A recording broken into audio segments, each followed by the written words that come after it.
Hello everybody on the Good Vibes Yarn Tour.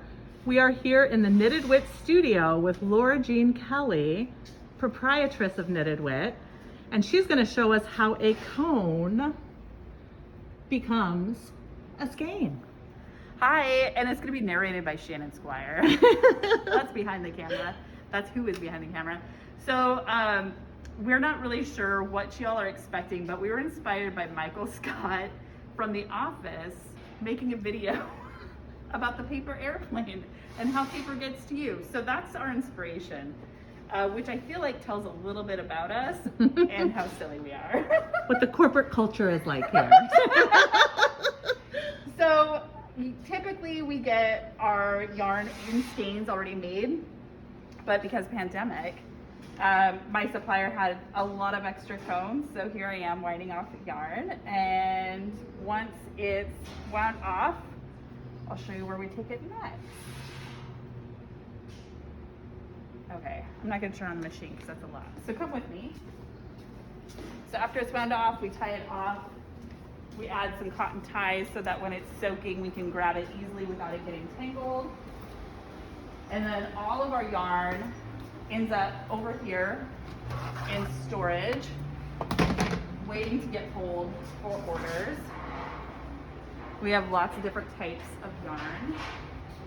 And some of them you might notice have different names on them because there's our name for the yarn base and then there's the manufacturer's name for the yarn base. A new one that I think y'all got in your package is our non-superwash fingering weight, which we call Not Safe for Work. But I'm fun.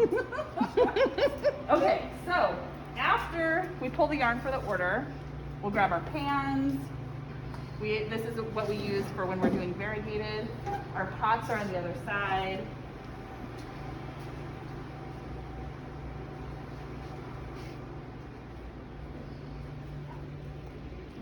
This is Sandy, our dyer, and this is Hagrid. Hey, Hagrid. So happy to see you. You're so Oh my gosh, she's so excited.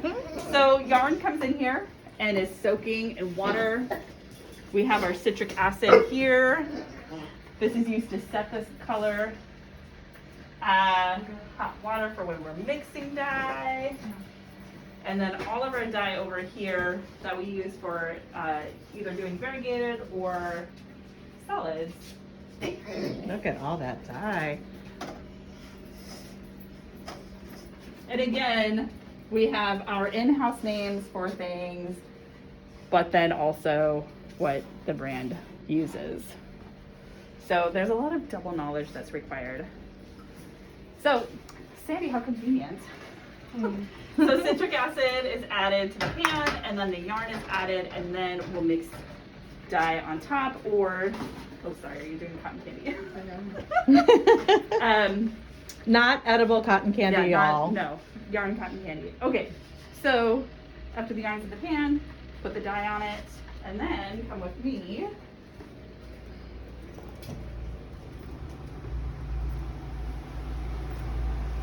We cook it off.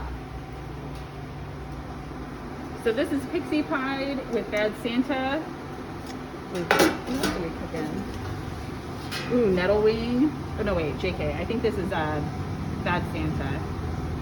So it looks really dark, but once things are washed out, ooh, Badlands. Ooh. That's gorgeous. Okay, y'all want a super sneak peek? Over here. Ooh. This is herstory. This is my first time seeing it in real life too, y'all. Stunning. So let's go. So after things have cooked off and have reached a temperature of 180 degrees, that sets the color.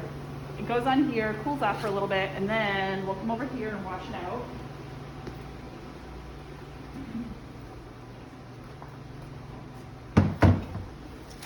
Safety first, all that. I should have gloves on.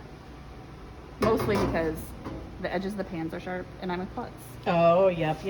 But as you can see, there's a lot more white in here than you would think based on what the top of the pan looks like. And that's just because of how we put the yarn in the pan. But it adds a lot of interest, a lot of variation, and no two skeins are the same.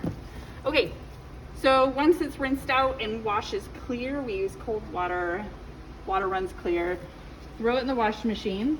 We stack them on each side and spin it out. That's all this machine does is spin out. Nothing How many else. skeins do you put in there at once? It's a great question. I like doing, sometimes I'll do 6 pans on one side and 6 pans on another. And how many are in a pan? 4, so I Okay. do 48 skeins. Wow. Yeah, it can take a lot. She's a workhorse. Then we gotta scrub the pans. Yikes. And then they go back. The pans go back into our magical stack over there. Nice. Oh my gosh. Look at this. Oof. Isn't that so gorgeous? Okay. Oh my gosh. It's like all my favorites. Yeah. Okay. So once the yarn has been spun out, we will snap it out and then hang it on this. And they're damp, like they're not dry by any stretch, but they're not dripping.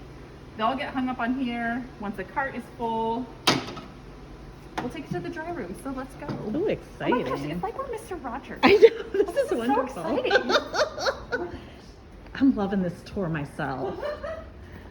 I will say the train and the puppets really stressed me out, but I did like the adventures. Okay, so our dry room is pretty empty at the moment, but this is how we dry yarn. So each pole has about, what do we do, 12 skeins, 12 to 16, but usually 12 skeins. And then they're lined up every other one, and same thing, every other one. Multiple fans, multiple dehumidifiers because we are in Oregon. And so that's 48, so 96 can fit at a time on each one.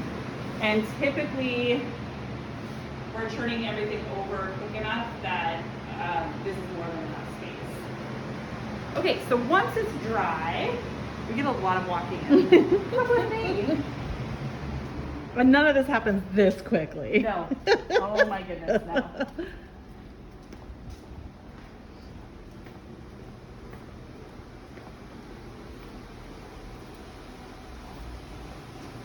Okay, we'll carry all the yarn back here.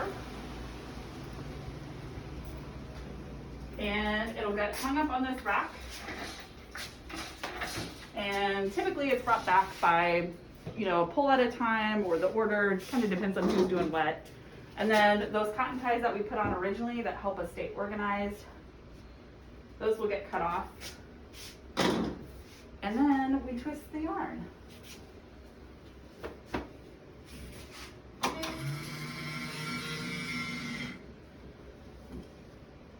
And then we label it and send it to you. Ooh, How magical is beautiful. that? So that is how the yarn is made here. We kind of visited all the stations that we use. Is there anything else we should? We also have a little bit of a retail Oh, yeah. storefront where a lot of the already dyed yarn lives. Yeah. Yeah, a majority of our business is wholesale, so we're shipping out to yarn shops. But we do a couple local festivals, and then we are also open Wednesdays 4 to 8 for crafternoon and weaving, where we hang out and make projects, but also have things for sale. And then we're open Fridays 1 to 6. So the retail space has all of our favorite things we like to do. Fabric for garments, quilting, what you would like to do with it.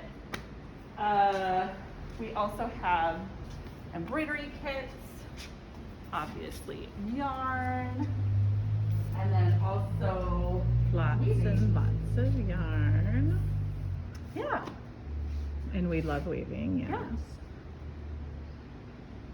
I think that's everything. I mean, besides the messy parts we don't want to show you. Right? Which everybody has those. Look at how beautiful this is. So if you're ever in East Portland, I hope you can come out and visit us. Yay, thank you. Thanks for joining. Okay. We are going to have a chance to talk to Miss Lorajean and Miss Shannon, and I'm going to add them spotlights here. Here's Shannon.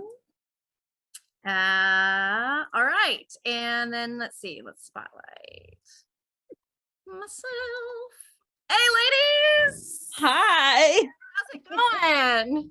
I didn't know we were going to watch the video together. I bet you loved that. definitely was laughing. Whenever the two of you laugh, it makes me laugh. So it cracks me up when you giggle. So it was very fun. Actually, I really, really liked getting to see that because I've actually never been to your studio. So that was really insightful. It's massive. Your operation is solid. It's just like, wow, that's so professional. But yeah, just to kind of like see how the sausage is made. So so before I launch into my questions, can we just do some quick introductions? If you want to each just say who you are and a little bit about the role you play at Knitted Wit, that would be great. Yeah. I'm Lorajean and I'm the owner of Knitted Wit. I do everything. Literally basket. I have all the baskets and I dip into all of them.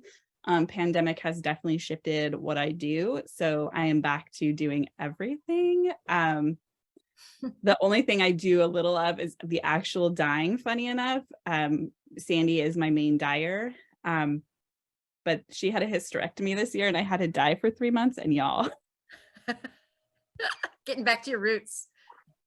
It was intense. It was intense and could not have been done without my team. But yeah, so she's my main dyer.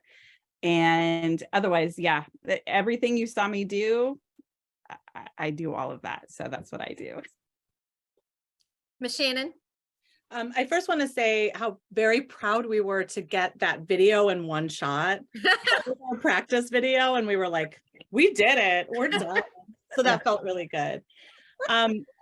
I kind of christened myself this weekend the vice president of Knitted Wit.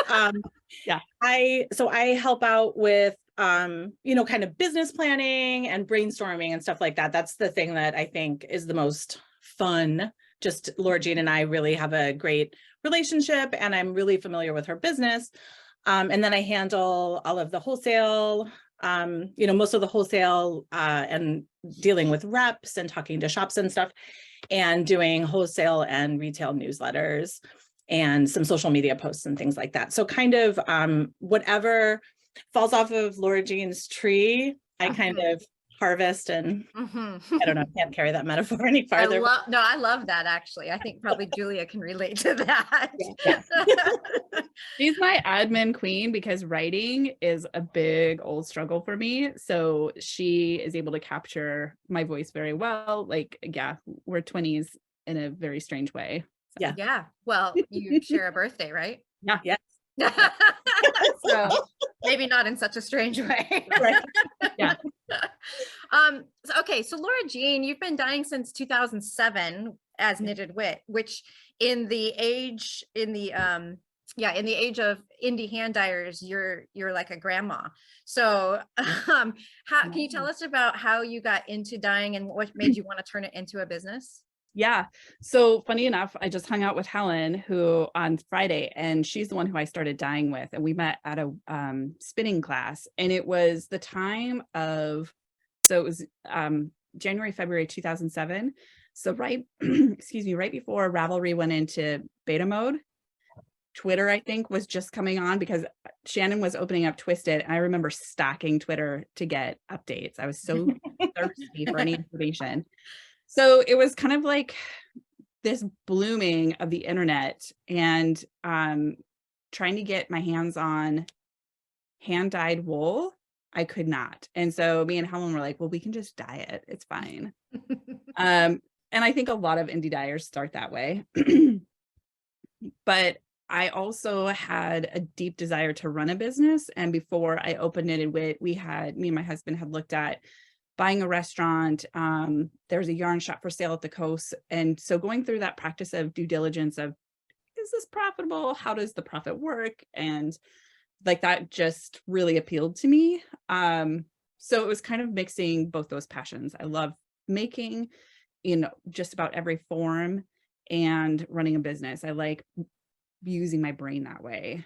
So yeah, that's how I started in Helen's basement. And it eventually moved to my house, moved out of my house for a little bit, then came back. And Frances, who's 9 today, right after she was born, the spring after she was born, I was like, we got to get out of my house. And so we moved into a studio. So it feels like because next year's Sweet 16, so we're in year 15. I would say for about 10 years, 10, 11 years, my capacity has been what it is. I mean, it's grown, but like, as far as like the level of business I've been working at, it's been that. And I do feel like a grandma in a lot of ways. Yeah. Yeah. In a lot of, I mean, physically, yes. Mentally, yes. Spiritually, absolutely. But just like looking back in the history, like we were talking about yarn shops in the Portland area, and it's like, well, what iteration are you talking about? Do you know this shop? Do you know that shop? And people that have fallen off and people that have joined, and In just 20 years, there's been a massive amount of ebb and flow. yeah. Yeah. And so having been around that for this long is a lot. It's interesting. Yes. I have to say, as a yarn shop, and Shannon, I'm sure knows because you ran a yarn shop also, but that is one thing that I have always liked about working with Knitted Wit, or just being, just knowing you guys, but you have always run your business as a business. It's never really felt like this was a hobby that you were like, hey, I think I could sell to people, but you set out to make Knitted Wit a business. And that's very, as a yarn shop, I appreciate that a lot. So changing gears a little bit, you do custom colors like nobody's business. Like you've done several for me for special events and retreats and things. Obviously you did our special color here based on our postcard. Could you tell us a little bit about what your process is for that when someone asks you to make a custom color? Yeah, I feel like we have a couple different methods. The usual one is for a shop, if they have an event or a location. We did one for a shop in Minnesota about a park. So we always start usually with a photograph so that we're all on the same page. I have a very hard time with expectations, and I want to meet expectations. I don't want to disappoint people. So if we get to the point as fast as possible, it's easier to meet those expectations. So photo is usually where we start. Conversely, we're doing herstory, and that color y'all saw a sneak preview of is for the book Burnout by Emily and Amelia Nagoski. And the cover, a lot of our herstory colors have been book covers because they've been inspiring, but this book cover, I was like, I don't want to, it was a lot of hot pink or it was a lot of black. So I was like, okay, what's the opposite of burnout? And so, and then it's bouncing ideas around with my staff, with Shannon. Yeah, there's a lot of community involvement. I am very much decision by committee because I know I am not going to have the only answer or the best answer. And a lot of ideas are created that way, is like, we'll start here and then zigzag to this incredibleness. Yeah. Teamwork makes the dream work. That's for sure. Absolutely. Okay. So I want to ask each of you, I'll ask Shannon first, what your favorite part of the business is, like your thing that you could do all day, every day, if you were allowed. Oh my gosh. Yeah. Hands down. It's when Lorajean and I have the time and the space to just like talk, because so many great ideas come out of that. So, because we've been open on Fridays, especially, and nobody else is there staff wise, and we haven't had tons of customers, we've had all of this time just to talk and have ideas and brainstorm. And we work a lot with Maria from A Needle Runs Through It on different projects. So being able to be like, what can we have Maria make that's going to be super fun? And, you know, we text her, we FaceTime her, and she's like, okay, I'm on it. So just, I think that kind of like big picture planning for the business, which we do a lot of too, but then these like kind of smaller project planning things are the most fun. Yeah, absolutely. And I think that's been missing a lot from our life with pandemic, is the early pandemic, and just me straight manufacturing and having no capacity to do anything beyond surviving that day. Yeah. So it has definitely felt like a balm and some hope to go forward for this next coming year. So that's been really great. That's something we can relate to, Janet and Cadence and I, for sure. We finally were able to get together in person a couple of times this year. And whenever we're all together in person, like we meet regularly on Zoom, but in person, stuff just starts firing, and that we're, you know, coming up with all kinds of ideas. And yeah, it is. It really is a restorative, isn't it? Yeah. Yes, definitely. Okay, so my last question, and then we can, if anyone has another question that they have for Lorajean or Shannon, pop it in the chat while I'm asking this one, and we can throw it out too. This non-superwash fingering, which I did gather, oddly enough, I forgot to go grab the skeins of the custom colors, but I grabbed some from my shelf because I also have this yarn. It is so delicious. Yeah. It's not common to find a hand-dyed non-superwash. So can you tell us about this and like what drew you to it, etc.? Yeah. So I think it was, I purchased a majority of my yarn via manufacturer. So they are handling import, they're handling the mill, they're handling that because that is not something I am a part of. So it's more of what is being offered by my manufacturer and what is missing from my line, or what have I had customers ask me about. Definitely a lot of requests for non-superwash for a rainbow of reasons. And so this yarn base is new to my manufacturer, and I think it's been born out a little bit of necessity from the pandemic. And it is a Peruvian wool that is manufactured in the US. And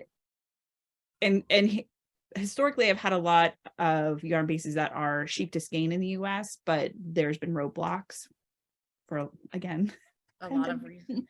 many reasons. And so, yeah, it was born out of necessity, but it's such a beautiful yarn. It's soft. It doesn't have a ton of texture to it, which can be very common for a non-superwash. And it doesn't, like, there's no itch factor, and I'm allergic to wool, but it doesn't feel or act in a lot of ways like a non-superwash. Yeah. And it takes color beautifully, Yes, which again, that's not always common for a non-superwash. Like our polar shimmer, we can always count on it being like a couple degrees off of what is being presented on a superwash. Is it harder to dye? Non-superwash in general, I think it's just a shift of what to expect. We know that non-superwash, the dye might travel differently, it might strike differently than a superwash. So it's just accounting for that. Yeah. All right. Well, I don't see any questions. Any last chance for anybody to throw anything out there? You could probably get these two talking about all kinds of stuff. Oh my gosh, what do you want? We could talk all day. All right. Well, thank you so much. It was so great to see you. It's been such a pleasure to have Knitted Wit on the Good Vibes Yarn Tour, and then to get to see you both today and talk. And I know we're not that far apart. We just don't see each other often enough. So also, hi, just Janet. keep making your awesome yarns. Thank you. All right. Thank you, ladies. Have a great day, everyone.